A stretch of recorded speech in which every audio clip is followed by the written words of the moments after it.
Bienvenidos, bienvenidas a esta nueva edición de la entrevista Hay Derecho. Hoy nos visita un abogado con solera, un abogado que pone a prueba el sistema, el Estado de Derecho, defendiendo los derechos de personas concretas. Tenemos en nuestra casa hoy a Mariano Benítez de Lugo. Bienvenido, Mariano. Muchas gracias a vosotros. Bromeábamos precisamente hace un momento con que tiene 62 años, pero no son exactamente 62 de vida, son 62 de... ejercicio profesional. Es decir, yo llevo 66 años de colegiación y debo ser muy mal estudiante porque me gusta seguir en ese colegio, que es el Colegio de Abogados.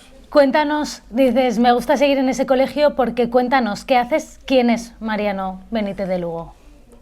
Pues Mariano Benítez de Lugo es un abogado que en edad temprana viví la falta de conocimientos, digamos, de mucha gente y de alfabetización en Palomeras Altas, que se llamaban entonces, y fui allí a dar clases de alfabetización y me fui concienciando.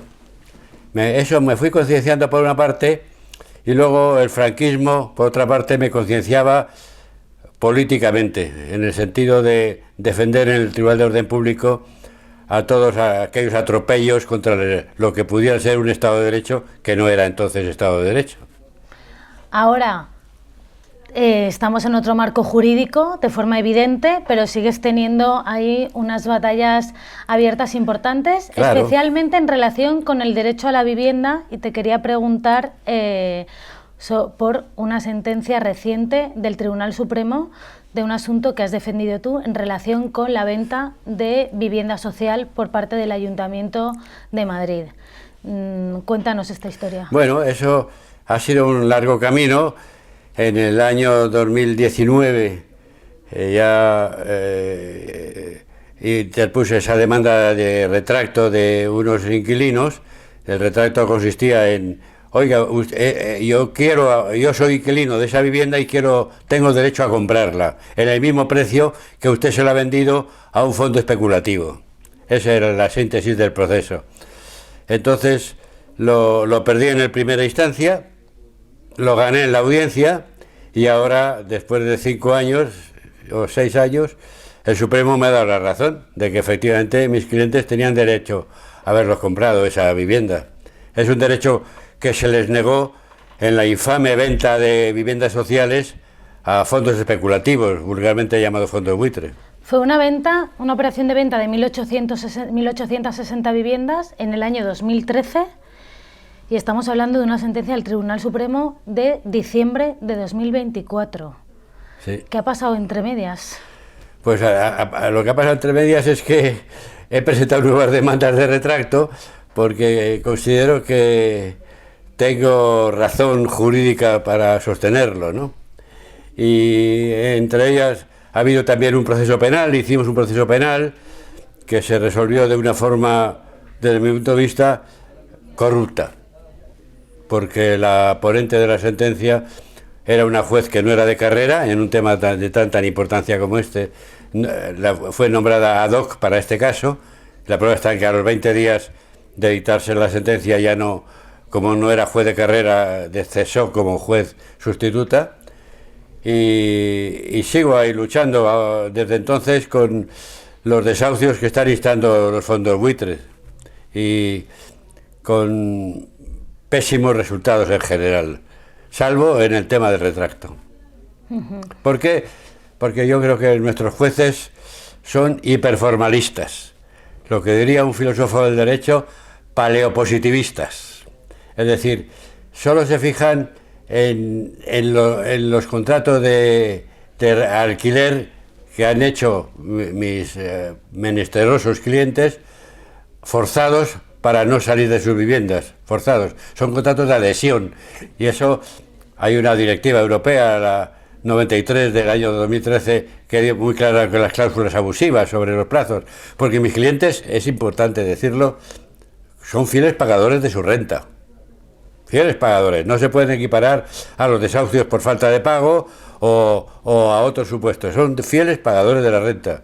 Lo que pasa es que en virtud de una obsoleta legislación ahora en parte rectificada, con la ley de la vivienda, pues les podían echar a los 3 años de su contrato de arrendamiento.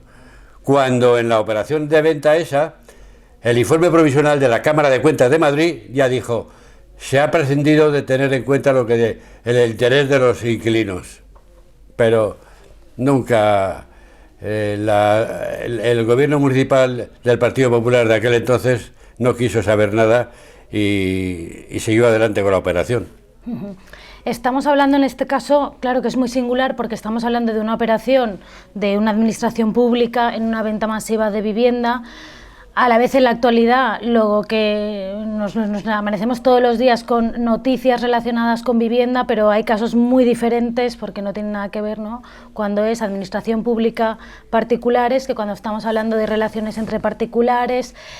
En este panorama tan complejo, ¿cuál es, en tu opinión, la medida que sería más necesaria en relación con bueno, pues estabilizar un poco, hacer más accesible o más asequible la vivienda? Ahí habría dos momentos, digamos.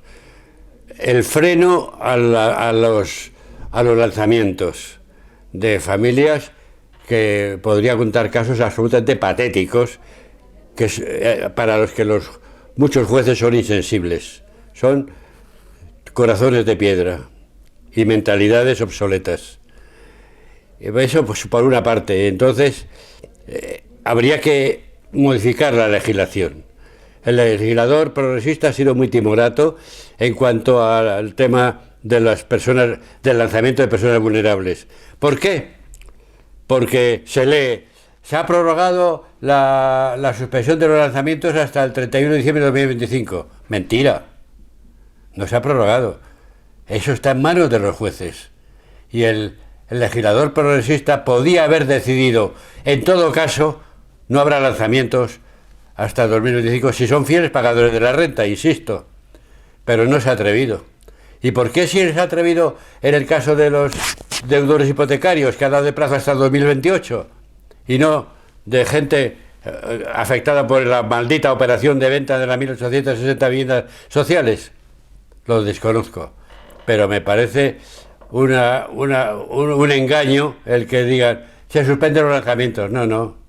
Eso lo deciden los jueces y, desgraciadamente, por mi brutal experiencia, los jueces son bastante insensibles y acuerdan los lanzamientos de familias, o bien con menores, o bien con discapacitados, o bien con mayores, personas mayores.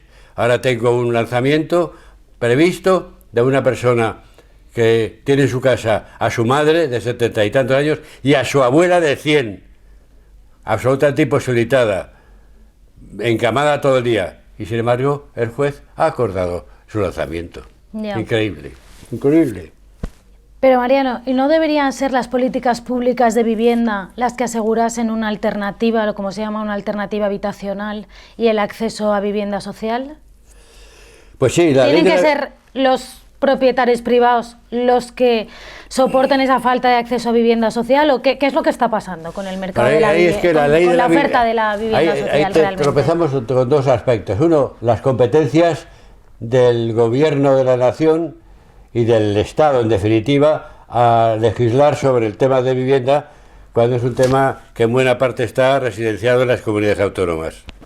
Por cierto, que por ejemplo, en el País Vasco han legislado en sentido bastante progresista en este aspecto. Por una parte, y por otra parte, que habría que, dentro de lo que cabe, que existan las competencias del Estado, era establecer una legislación más tuitiva y más protectora de los débiles. Y eso es lo que yo he hecho en falta.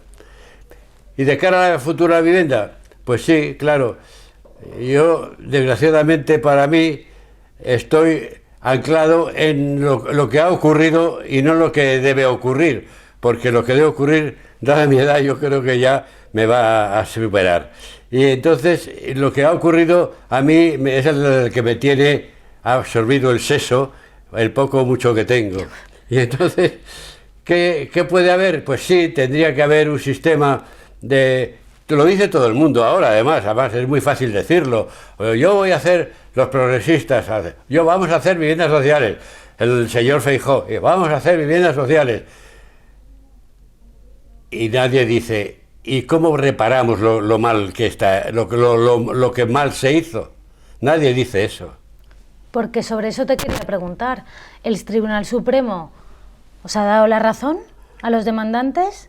¿Y ahora qué? Sí, ahora tenemos que esperar porque el Supremo tenía que haber resuelto otro caso también de 2022, me parece que era la sentencia que había ganado también en la audiencia provincial, y ha decidido que sea el Pleno el que resuelva, el Pleno del próximo 2 de abril.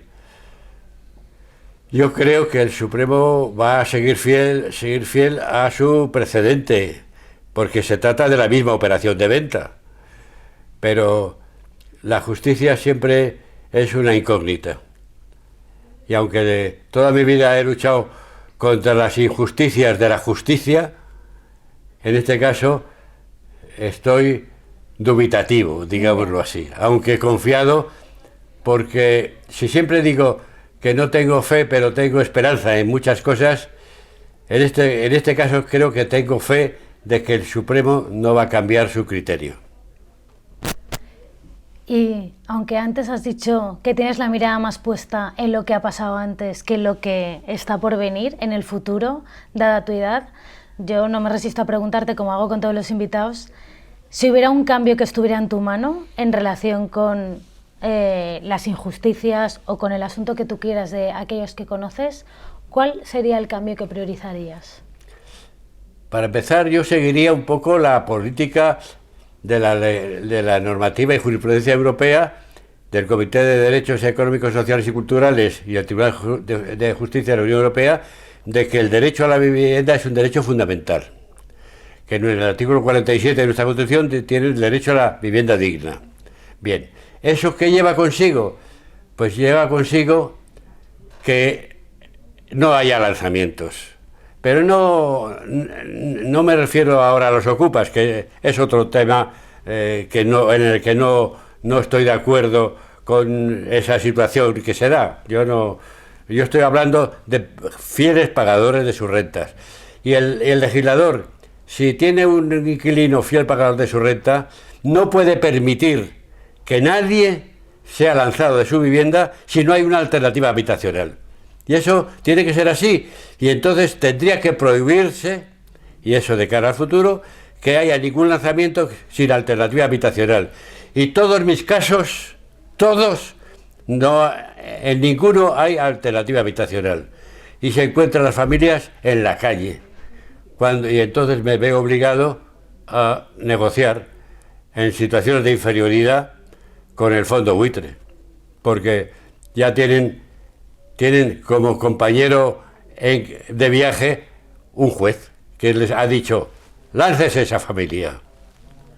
Y entonces tengo que negociar con ellos un aplazamiento de unos meses, 2 o 3 máximo me conceden, del lanzamiento hasta que esa familia encuentra un sitio donde irse a vivir, o bien le ofrecen hacer un nuevo contrato, pero con una brutal condición, que es que renuncien al retracto. Y muchos están sufriendo y dispuestos a dejar la vivienda por el lanzamiento antes que renunciar al retracto. Pues con esta mención y la importancia del derecho de retracto, del que poco se habla, despedimos hoy a nuestro invitado. Mariano, muchas gracias por habernos acompañado y hasta la próxima entrevista.